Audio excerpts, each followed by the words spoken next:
Selamat malam pemirsa, malam hari ini selama 2 jam penuh kami akan menyoroti tentang bencana besar yang melanda bagi penegakan hukum dan konstitusi di negeri kita setelah tertangkap tangannya Ketua MK Akil Mukhtar. Saya Indra Maulana dan rekan saya Cheryl Tansil nanti akan hadir langsung dari gedung MK. Inilah Prime Time News selengkapnya.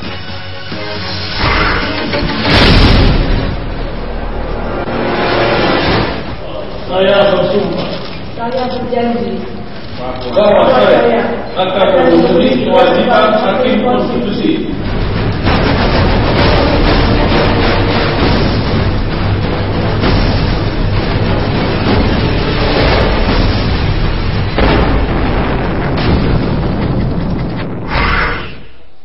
Komisi Pemberantasan Korupsi atau KPK telah selesai melakukan gelar perkara atau ekspos antara pimpinan, deputi penindakan dan tim Satgas Penyidik. Hasilnya sejumlah orang ditetapkan menjadi tersangka. Gelar perkara tersebut berkaitan dengan peristiwa penangkapan Ketua Mahkamah Konstitusi Akil Mukhtar yang diduga menerima suap Rabu malam. Dari 13 orang yang diperiksa, KPK menetapkan status 6 orang yang terjaring dalam operasi tangkap tangan sebagai tersangka. Dalam konferensi persnya, KPK juga menunjukkan barang bukti berupa sejumlah uang dalam bentuk dolar Singapura dan dolar Amerika yang nilainya setara 3 miliar rupiah, serta sejumlah uang dalam bentuk pecahan 100 dan 50 rupiah, masuk kami 50 ribu rupiah dengan total 1 miliar rupiah.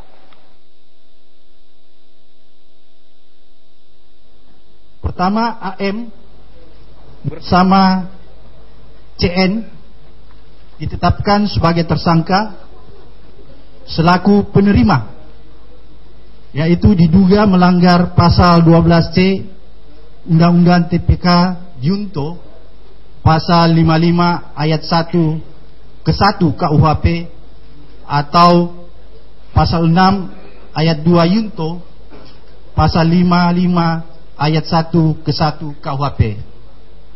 Kemudian yang kedua, ditetapkan sebagai tersangka HB dan CAN selaku pemberi. Jadi ditetapkan sebagai tersangka selaku pemberi. Kemudian diduga melanggar pasal 6 ayat 1 huruf A Undang-Undang Tindak Pidana Korupsi Junto, pasal 55 ayat 1 ke 1 KUHP. Sejumlah pihak mengecam keras tindakan Ketua MK Akil Mukhtar yang diduga menerima suap dan tertangkap tangan KPK.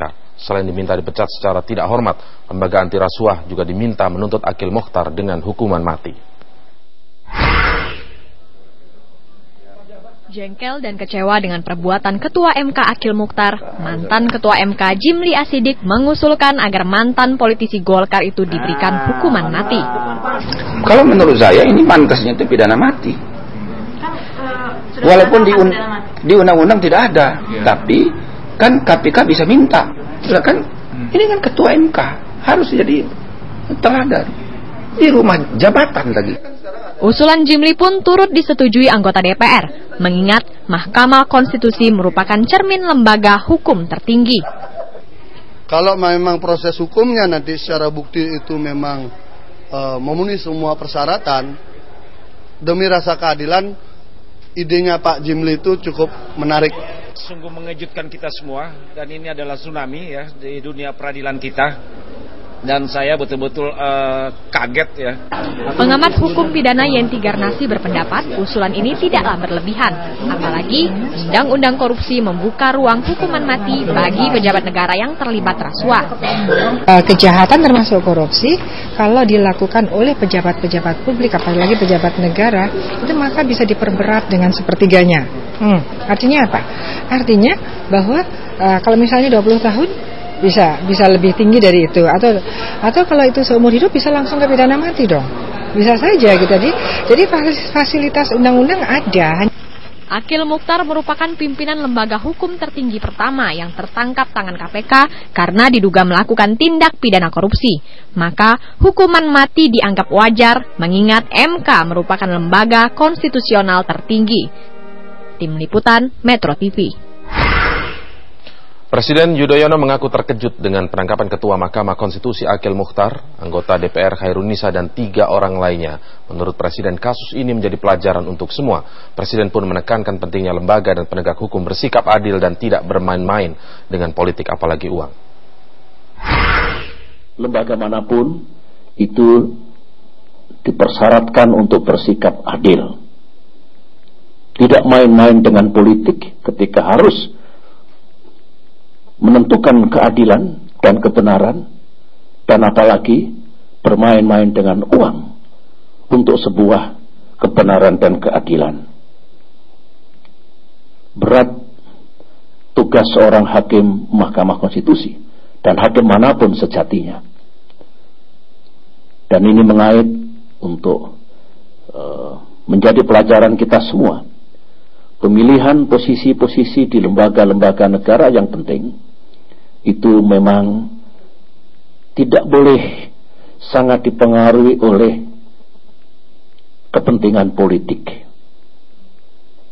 Prosesnya sebenarnya bukan proses politik dalam arti ditinjau dari sisi politik, ditinjau dari kepentingan partai-partai politik, harus dibebaskan.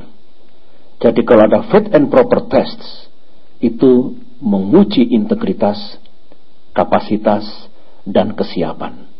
Bukan rahasia umum lagi, banyak proses pemilihan di negeri ini yang harus kita tata kembali, yang harus kita luruskan. Akil Mukhtar merupakan mantan politisi Golkar yang banting setir menjadi hakim konstitusi. Usai 2 periode menjadi anggota DPR, Ketua MK ini pernah dilaporkan menerima suap 1 miliar rupiah sekitar 3 tahun silam.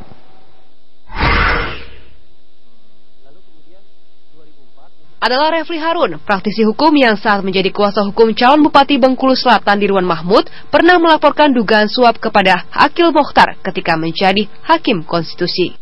Fakta yang saya ungkapkan yang mungkin agak keras pada waktu itu, yaitu melihat uang 1 miliar dalam bentuk dolar yang menurut pemiliknya akan diberikan kepada salah seorang hakim, dan hakim tersebut ya Pak Akil Mukhtar. Dengan kejadian ini, ya mudah-mudahan ini sedikit membersihkan nama saya, bahwa saya pada waktu itu ketika berbicara bahwa ada hakim konstitusi yang memeras, ya kan, itu tidak salah begitu ya. Akil Mukhtar merupakan sosok ketiga yang menjabat Ketua MK menggantikan Mahfud MD. Pria kelahiran Putu Sibau ini menang 7 suara dari total 9 suara hakim MK pada 3 April 2013. Mantan politisi Golkar ini menjanjikan MK sebagai lembaga yang independen.